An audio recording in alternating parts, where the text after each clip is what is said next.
Hey guys, Casey Loper here, Cornerstone Wealth. It's time for our weekly wisdom. It's Friday. Today's weekly wisdom is entitled, Where Have All the Pennies Gone? So throughout our history as a nation, the penny has held great value and great significance. The first coin ever made in the United States was the 1787 Fugio cent, as you can see here. By 1795, they found out that that penny, or that 1 cent, was actually too valuable. So they began making half cents. And this is the 1795 half cent that they came out with. And 1794 was the first year that they had a full set of coins. This is the 1795 full cent. Cents have come in many shapes and sizes in the United States and various compositions, from copper to steel to today, zinc.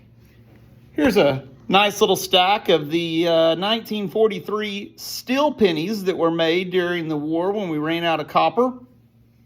As you can tell, the penny has actually held a lot of value in our history. Here's a newspaper clipping from 1967 in McAlester, Oklahoma, in which whole chickens were 25 cents a pound. So the value of a penny has moved a lot over time.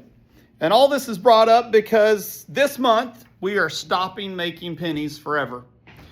As of September 29th, earlier this week, the U.S. Mint and the U.S. Treasury have ceased making pennies. And it made me thought of a lot of things. What happens when you have near infinite supply of something and no demand? One would suggest we would have the streets covered in them.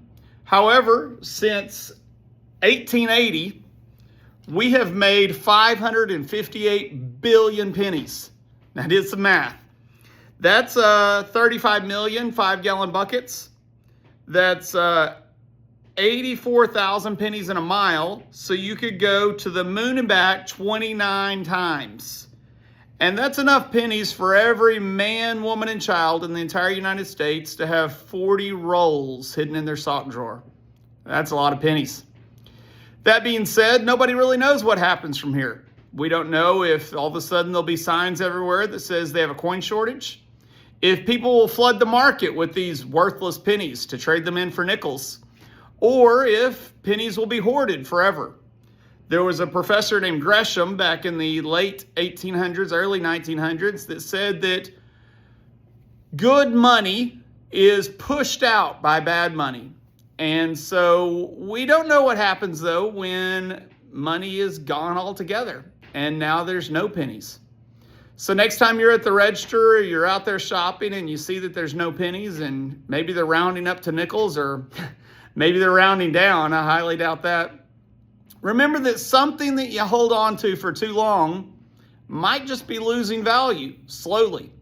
And if you've got some old investments somewhere that aren't doing well or that maybe you've forgotten about or in an old plan, don't forget that they too are going down in value or purchasing power if they're not growing fast enough. And that's what's happened to the penny. It's just lost all of its purchasing power. Until next week, have a great day. I'm Casey, Cornerstone Wealth. Hey, comment and subscribe. Put a little comment on what you think will happen to pennies. Have a great day.